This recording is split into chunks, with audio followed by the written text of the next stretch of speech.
Hello, my name is Dana Marston, and I am one of your instructional technology coaches.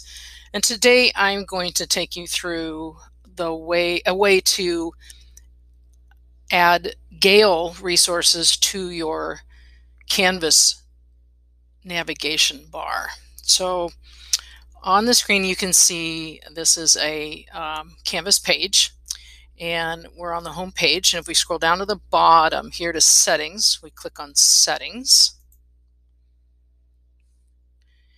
And at the top here, you want to click on navigation. And now you can see here in the top section here are the 5 course navigation tabs or buttons that are open and visible to your students. And then you have all of these on this list that are not open to your students but available for students to use when needed.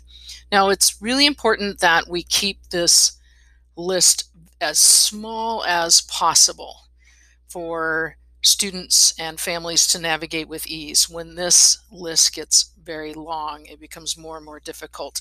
It also impedes students who have to use screen readers, because it'll go through and read every single thing that's open and available to them on this list, and then move over to your assignment page. So we've got home, modules, grades, library catalog, and district databases on this page right now. And we want to add, I'm going to scroll down here, we want to add a Gale, one of these Gale's resources. So we've got a choice between the reference library, opposing viewpoints, science, U.S. history, and world history. So we're going to go ahead and grab onto the reference library, and I just click on that, and I'm just going to drag it all the way up here.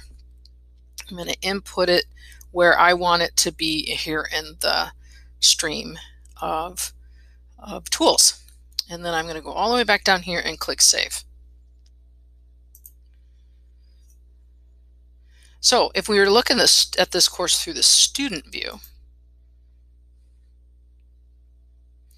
you can now see we have modules, grades, our virtual reference library, library catalog, and our district databases. And if I click on this, then the student has access to the entire Gale reference library to do their own research and searching for whatever topics or work that they need to accomplish for your course.